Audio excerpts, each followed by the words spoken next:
This is problem number 26. It's on page 627.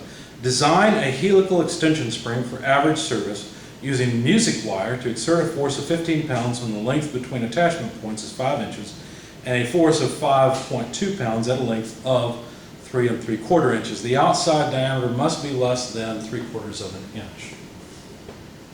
All right, so what are we given? Well, let's see, music wire.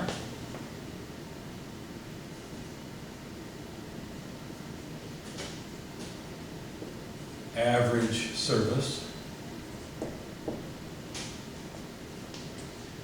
An operating force of 1.5 pounds at an operating length of 5 inches and an installed force of 5.2 pounds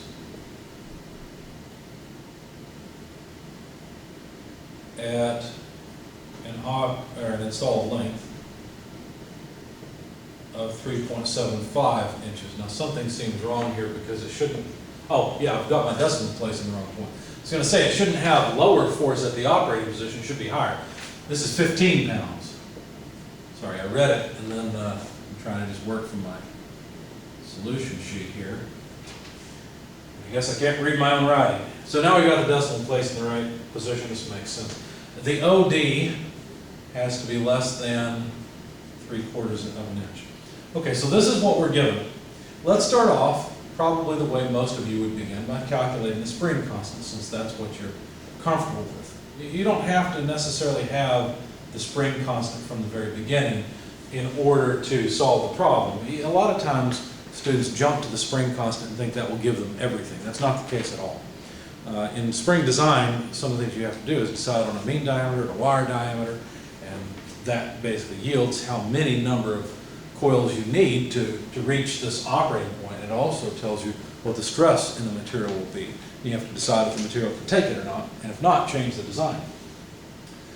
Now notice that for compression springs, we flip either the numerator or the denominator. They're in opposite order, but for extension springs, they're in the same order because a higher operating force means a higher position, right? It's an extension spring that you pull out. So operating force 15 pounds minus installed force of 5.2, these are both pounds force, divided by an operating length of 5 inches less installed length of 3.75 inches gives us our spring constant, or our spring rate. And that comes out to 7.84 pounds force per inch.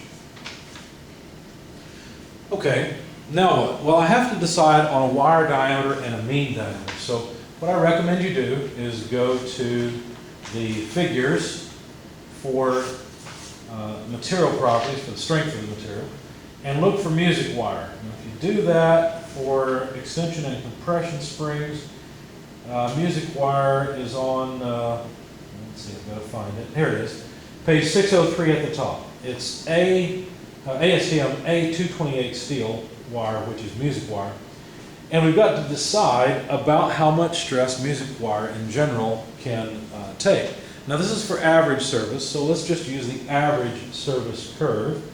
And you notice that the high end of the average service curve is at 190 KSI, while the low end is at, let's see, that's roughly 100 KSI. So I like to go about halfway between the two. 100 versus 190 would be 145. I'm going to go a little lower. I'm going to say about 130 KSI. I don't have to go right in the middle, but I do need some starting point for a reasonable amount of stress. So 130 KSI is what I will choose. And I'm also going to set the mean diameter. Now if I set the mean diameter in the design stress, everything else is fixed. But I may want to change things later, because what I'll end up doing is using these to calculate the wire diameter, and from that choose an actual wire diameter that's available, a standard size, and then go back through it. So I'm going to choose about 0.6 inches for my mean diameter. Now the maximum OD would be 0.75, so the maximum wire diameter I could come up with would be the difference between these two, right? So 150 thousandths, but that's going to end up being a pretty thick wire. So I think everything will be okay. So let's see. to get the wire diameter, what I will do is use the full equation 8K, where capital K is the wall correction factor, operating force mean diameter divided by pi times the design stress to the 1/3 power. Now, where did this equation come from? Well, let's see.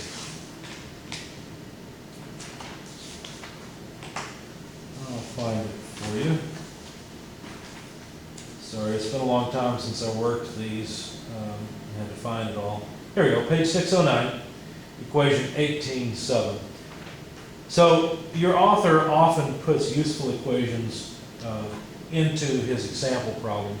As we go along and we find them and you use them, I would suggest you highlight them or add to a cheat sheet all these equations so that you can find them very quickly, because your author in this equation, I pointed it out because he also has a smaller version of this where he has a reasonable wall correction factor combined with 8, and you come up with, I think it's 3.06 or something like that.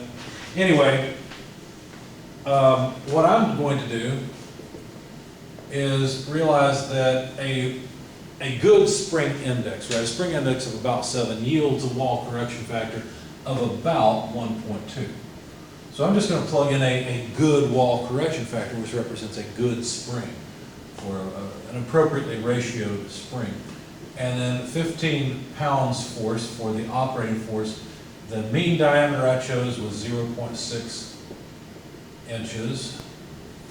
And then the design stress was 130,000 PSI. It has to be raised to the 1/3 power. All right, so if you plug all this into your calculator, what units should you get? Well, PSI is pounds force per square inch. Probably shouldn't write it that way. You should probably write it this way to make it clear. You invert and multiply, so you'll have inches cubed to the 1/3 power would just be inches. And that's what we want for our wire diameter, so that makes sense. This comes out to about 0.0596 inches. Now, there's not wire available at that size, but there are some standard wires available. Let's see what we've got. Go to page 598, and we're looking for a wire diameter of about 0.06 or so.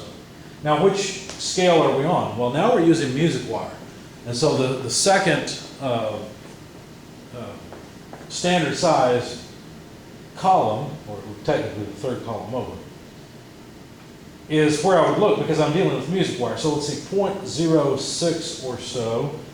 We got 0.059 and 0.063. I could choose either one. Now, as a student, you probably think, oh, well, 0.0596 is closest to 0.059, so 0.059 or 25 gauge is the right answer. No, not necessarily. It's one answer. It's one thing that would get you close to this, but again, this is design. You have some flexibility. So I'm going to choose, to drive that home, I'm going to choose a wire diameter of 0.063 inches, which is 26 gauge. Okay, so this is a choice. And it's nice to note where I've got choices, because later on I can come back and change this choice if I want to. If I end up with a spring that I don't like for some reason, then I can come back and change it. Now that I've got an actual wire diameter, because I'm going to use standard wire off the shelf, I don't want to make some custom drawn wire. Now let's go back to page 603 and find out how much stress this wire can actually take. So wire diameter of 63 thousandths, there's a 0.05 and a 0.07 wire diameter marked on the x-axis. 0.06 is right in the middle. 0.063 would be just a little bit to the right of the line. And if I go up to the average surface curve, I find that the stress is about 130, maybe about 132,000 psi, or 132 ksi. That's the allowable or design stress for average surface. So I'll use this number and see what happens. Now the spring index I can calculate. It's just the mean diameter that I've assumed over the wire diameter.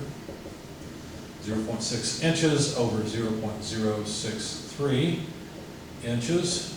Now remember, the 63 thousandths is good because 63 thousandths plus 0.063 will give me 0.663, which is less than the OD requirement, so that's okay. But my spring index comes out to 9.52, and this is looking like a good design because this is, you know, it's not 7, which would be ideal. We usually want spring index above 5, below 12, but closer to the 5. Unfortunately, this is a little closer to the 12, but it's not too bad, 9.52. And it would give us a wall correction factor of about 1.153. Now, there is an equation for this, but there's also a figure you can look at. And it's worth knowing about these. Obviously, you have to have the wall correction factor. But it's worth knowing about the chart your author has. That's on page 605, figure 1814. Now remember that this wall correction factor chart is only good for extension and compression springs.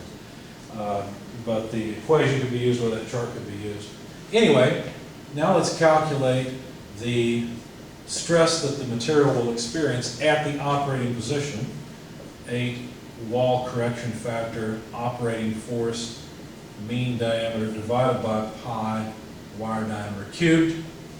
We do that, we plug in the actual wall correction factor, the operating force of 15 pounds, the mean diameter of 0.6 inches, all divided by pi and divided by the wire diameter, 0.063 inches quantity cubed. So this comes out to an operating stress of about 105,680 psi. Now that's okay. That's less than the stress that this wire diameter material can take. So I'm okay with this so far.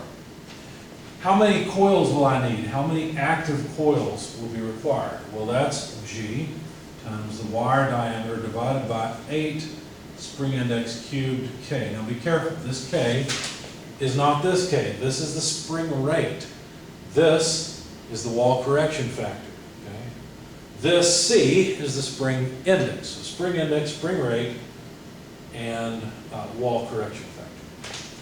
All right, so the number of active coils, well, I need the shear modulus for music wire. I can't just use 11.5 times 10 to the 6th, which is a good estimate for steel. Rather, I have to go and look it up because the spring is sensitive to the actual material stiffness, which is represented by the shear modulus. Since what we're doing is putting torque on the wire. It's not a torsion spring, it's an extension spring, but there's shear stress in the wire. So page 606 is where we need to go. Music wire is the second row, and you see that the shear modulus there is 11.85 times 10 to the 6 psi.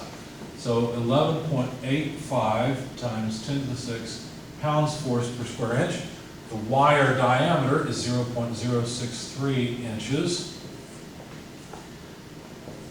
The spring index is 9.52 quantity cubed. Lowercase k, the spring rate, let's see, that's 7.84. And that's pounds force per inch. Okay, so we got PSI times an inch, which would be pounds per inch over pounds per inch. So everything cancels, and basically what we have here for units are just counts. This comes out to 13.8 or so. So we need 13.8 loops of wire, or coils of wire. And that seems reasonable, almost 14 for an extension spring. Now that we've got that, let's see, I think we can remember, well, I don't want to have to remember. Let's do this. Let's get rid of our initial guess for design stress, and now let's take some space and calculate the body length. Now the body length, remember an extension spring begins with all the coils touching each other. So the body length is simply, it's kind of like the solid force for a compression spring, but this is the default configuration of an extension spring. So all we need really is the wire diameter, the number of active coils plus 1. And that would be, let's see, 0.63, no, wire diameter is not 0.063, it's 0.063, there we go. Number of active plus 1 would be 14.8. Keep these separate. So the body length would come out to 0.932 inches. Now, that's fine so far. We know how many active coils we need. We know that our stress at the operating position is okay. Obviously, an extension spring, as you pull it out, when it's in its extended configuration, you know, it's at the maximum stress, right? So we can't answer the question yet, what is the stress at the operating position? And I'll explain why. I know we have the spring index and so forth, but for one thing, a spring, if it's an extension spring and you pull it way out, you can stretch it so far that it's going to fail. So there's sort of no maximum stress there to be concerned about, except in this operating position. We wouldn't really consider going beyond that operating position, because if you do, well, you're just damaging the spring. But there's something else to think about. You might say, well, isn't the initial force in the spring zero? No, it's not. In an extension spring, you actually get to control how much initial force is in the spring, because with an extension spring, it takes a little bit of force before the coils begin to separate, you see. So there's some initial tension. And so we actually have to design the rest of the spring in order to figure out how much the initial tension is and what the stress will be at the operating position. Otherwise, we just can't. So we have to consider putting in treatments on the spring. So if we use 2 full loops for the in treatment. So we're just going to make a couple of extra in loops and just bend them out so that basically the spring looks something like this. I guess we can get rid of this also. Let me start to sketch the spring up here. Let me make a note that I've chosen, I don't want to forget this, wire diameter of 26 gauge, 0.063 inches. So the spring is going to look something like this. I'll just draw the body of it, which we've got, what, 13.8, roughly 14 of these. Okay, so there's the body of the extension spring. All I'm going to do is add some extra hoops and then bend them over so that they look like that, see? So that way I've got some points on the end of the spring that I can grab a hold of and pull on. So how much is that? Well, a lot of times what will happen is this basically ends up near the body. It's not exact most of the time, but it's close enough for what we're doing. So I'm going to say that the free length, which is from here to here,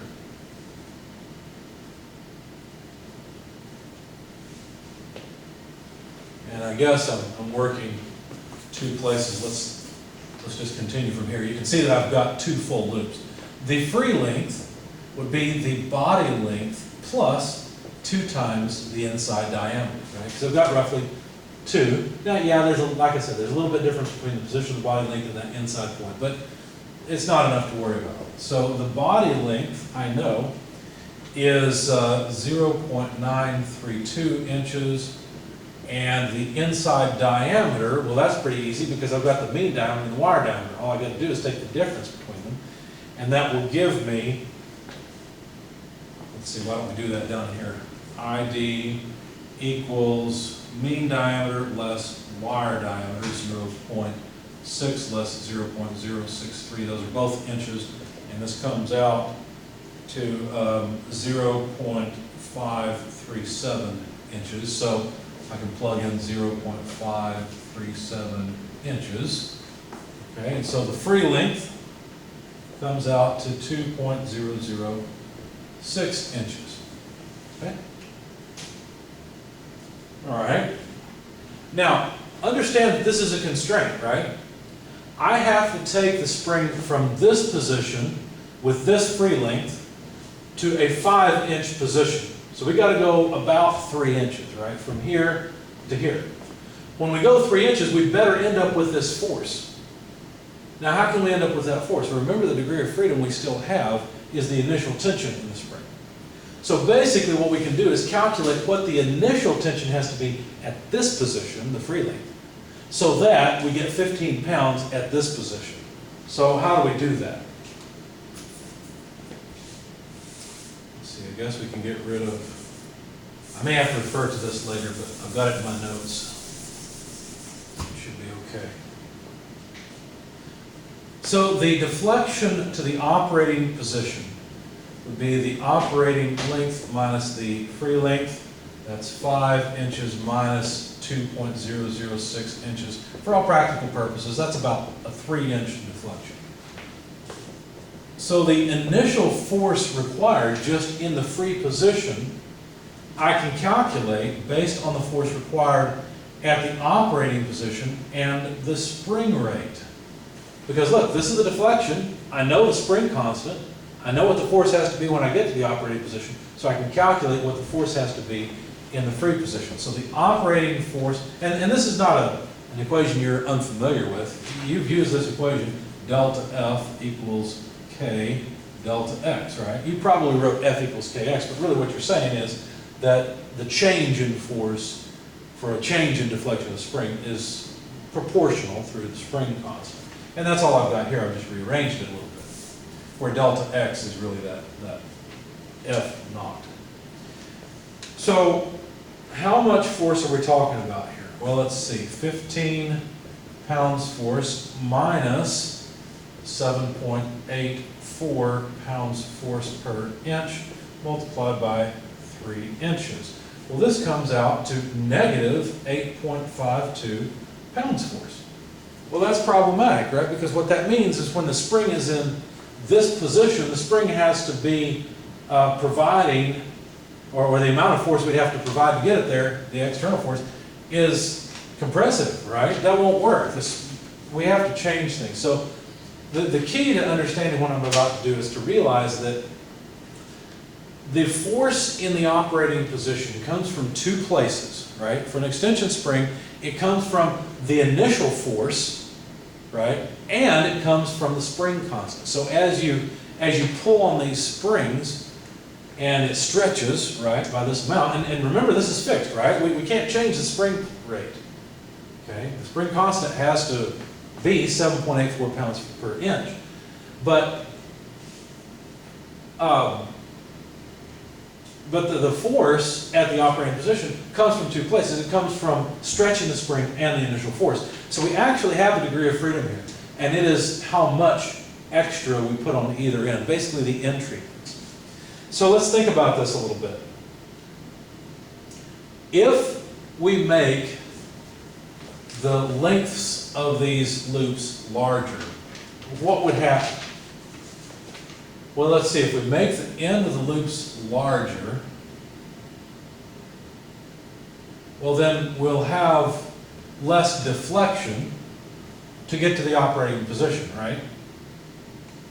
Because right now the free length is 2 inches. If we add some to it, then the free length is going to be bigger. It's going to be, let's say it's 4 inches or something, okay? Then we only need 1 inch of deflection. If all we need is 1 inch of deflection, that's going to take away some of the negative from this result.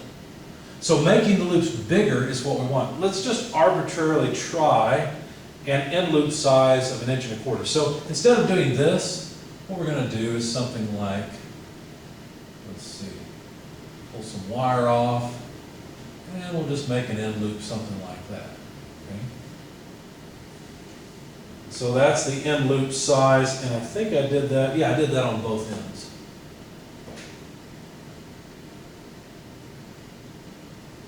So let's see.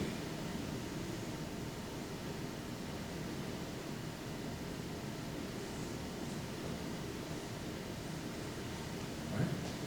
So basically now we've added 1.25 inches here and 1.25 inches here. What's that going to do? Well, again, it's going to increase this free length and thereby decrease the amount of deflection. So if you go through the numbers, what you find then doing this is that the free length now comes out to 3.432 inches, and this of course is 1.25 inches. And since the free length is now 3.432 inches, the deflection to get to the operating position from the free length is 1.568 inches. So that comes in here. And that changes the installed force to about 2.7 pounds force. Okay? So now the amount of force required to just begin initially separating the loops is positive, and that's a good thing, right? So the spring can actually exist in this configuration. So then to calculate the amount of stress in the installed position, we'll just take the installed force over the operating force times the operating stress. Remember, the operating stress hasn't changed, right? The operating stress is just as it was before. All we've changed is the initial force requirement by changing the end treatments. So this is 2.7 pounds force divided by an operating force of 15 pounds, multiplied by 105,680 psi, and this comes out to about 19,000 psi. Now, that's the initial stress. Is that okay?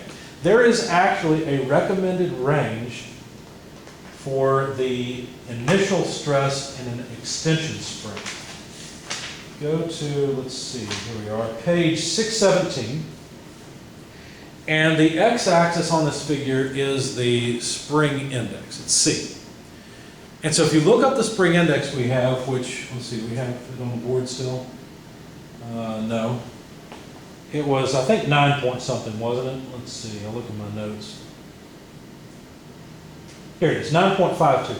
So on the x-axis at 9.52, there's a mark for 9 and a mark for 10. So about halfway in between those two. There's a preferred range. There's an upper and lower curve on page 617, and it's figure 1821.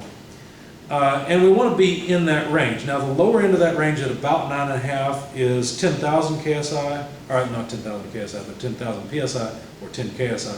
And the maximum is above 15. It looks like it's not quite to, halfway. So I'd say that's maybe 17,000 PSI.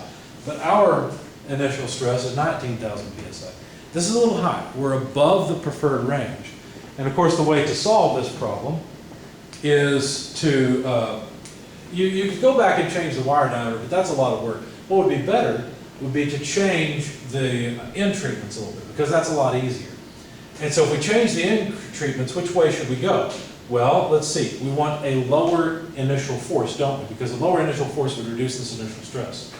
So if we want a lower initial force, we need this number to get a little smaller. In other words, we went too far, right? So I would back these off a little bit. I would back them off maybe to 1.2 inches and see what happens. Of course, this ideally should be set up in a spreadsheet anyway, and making these changes, it would be trivial. And you just type in a number and let the computer do the work for you. Now, the only problem you have in setting up a spreadsheet is that the material properties from those figures of wire diameter versus the strength of the various materials is not something that's easy to program. I mean, if you really wanted to, I guess you could curve fit those equations and put them in Excel, but that's a lot of work. So you still have to read off the actual allowable stress from the figures, but most of these equations could be put in Excel, and that way iteration becomes very easy.